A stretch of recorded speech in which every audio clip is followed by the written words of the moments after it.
All right, I'm in the woods. I tried to do a Facebook Live, but I guess I'm too deep in the woods and didn't want to stay connected.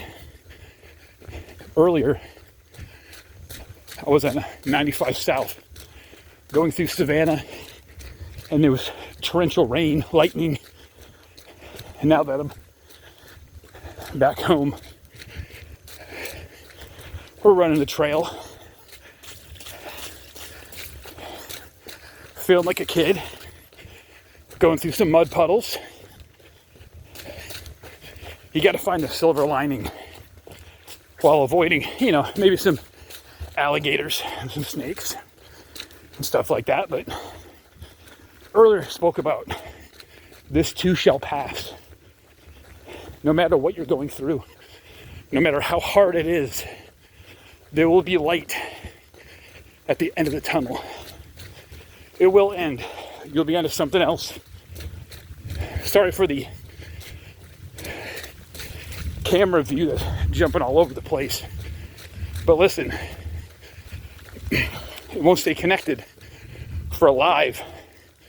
And I do have some cameras, some DJIs, but I've discovered that their stabilizing feature isn't as good as some others.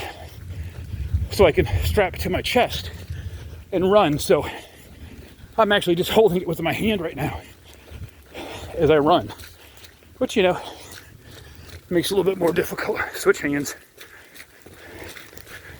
But I love running in the woods because it's quiet, it's peaceful, it's cooler, especially when it's raining. But you'll discover things. Snakes, turtles, lots of spiders. I'm surprised that I haven't had a spider in my face yet, but that's probably because it was raining so hard and they're kind of knocked down.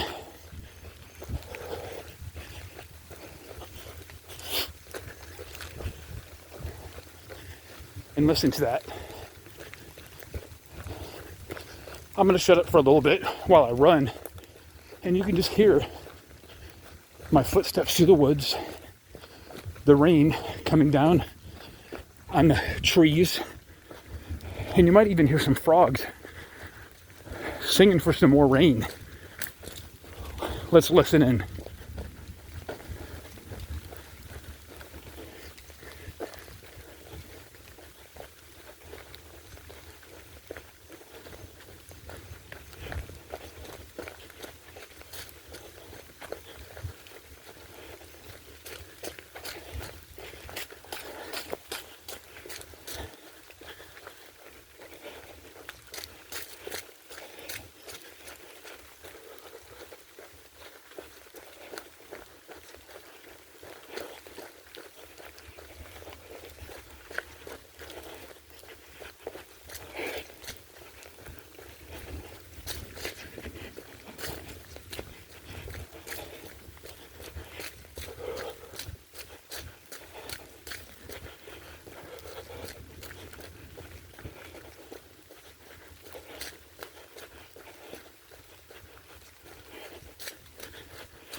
Another reason I like running the woods is that it's different every day. Even if I take the same trail, you kind of get an idea of the path you're taking. Some days there's new sticks, rocks in the way, this big puddle that you got to navigate, go through. Sometimes there's large trees, like that one. Fortunately, we cut it up, or somebody cut it up, moved it out of the way, and we're just gonna go right through this. There's the wildlife. Maybe we'll get fortunate enough to see some deer.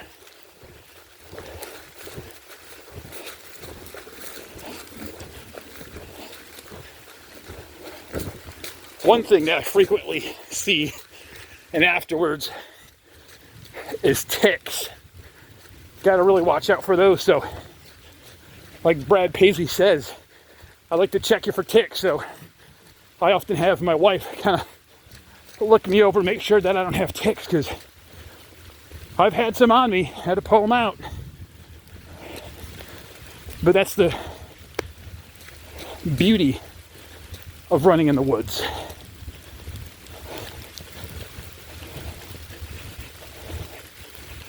Everything wants to be your friend. They want a free ride.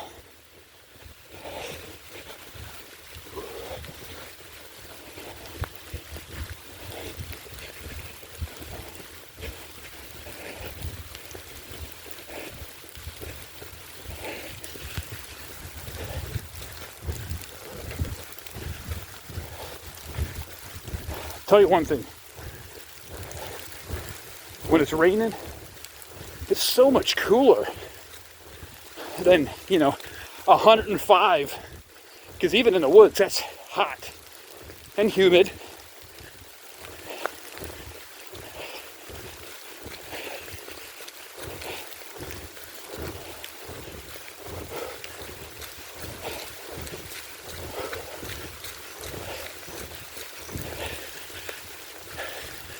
Another tree fell down.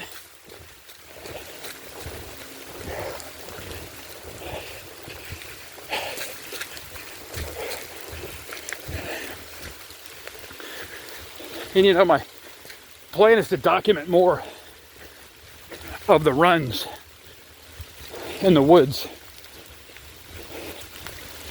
Even if I'm not talking, I just really hope to inspire others to start a journey or to continue the journey that they're on. And that's the real reason that I chose to name the journey for my podcast, because we're all on a journey. We're all at different parts of the journey. But sometimes that journey's not going to be dry. It's not going to be easy. Doing running just by itself can be hard. Work to run a little bit faster, a little bit further. This might turn around spot. Sometimes I take it deep in the woods there, but turning around.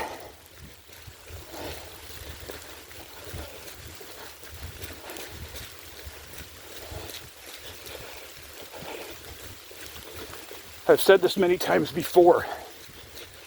When I was in the military, the most I ever ran in the Navy was 1.5 miles. Plus the push-ups, sit-ups, whatever else we had to do. But running was just not for me. At least that's what I said. I think part of it is maturity and sometimes the hardest thing or the worst thing that's ever happened to us is the worst thing. Meaning, it may be that you fell down and hurt yourself, or it may be that you were in an accident and almost died. Depending on your situation, either one of those things could be the worst damn thing in your life at this point. I don't think I had gone through enough pain and suffering to realize that when I started running, that it really wasn't that hard. That some of the pain and the suffering and the lack of mindset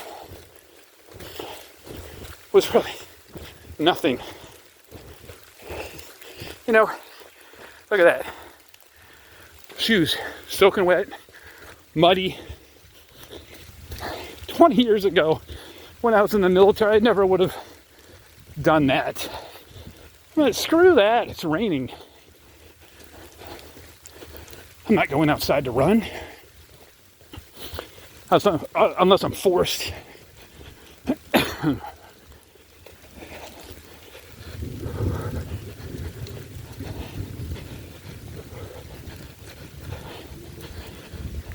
But here's the thing.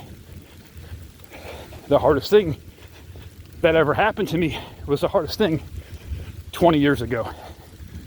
A lot can happen in 20 years. It wasn't the worst thing, but August 4th of 2020, yeah, in the middle of COVID, I popped my kneecap out on my right leg for the second time at 41, playing basketball with some high school kids. Tore my patellar tendon, my ligament, had surgery. I was out of work for 5 months. I gained a little bit of weight, but I was already a little bit more hefty than I was in the military. In the military, I think I entered at like 170, 175, came out easily over 200, and I couldn't see myself ever under 200 again. 4 years after that, I was looking at 178. Running, walking, diet changes, cold showers, couple fasting. It got me there, and I've pretty much been maintaining it.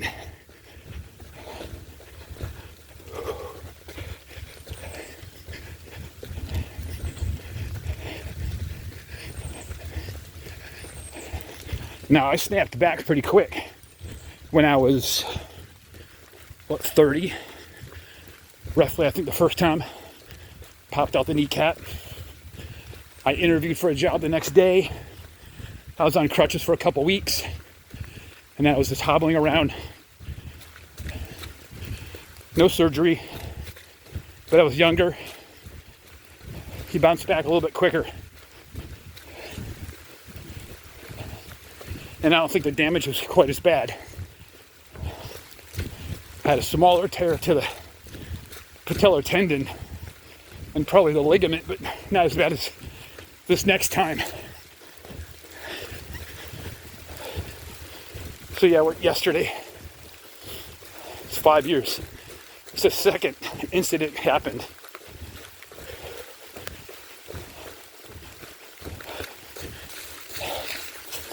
Listen to that music.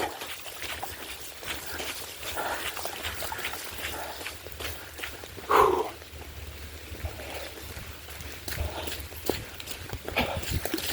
Oh man, that was quick. Oh, that was almost a wipeout right there. Talk about messing up your knee. Good recovery.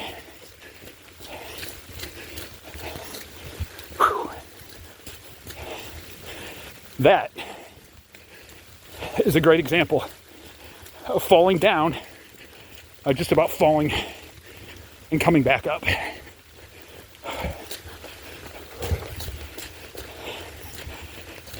Just keep going.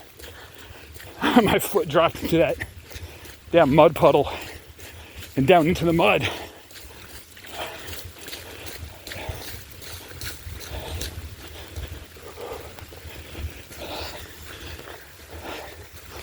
Let's avoid messing myself up as I necessarily have to go for a swim.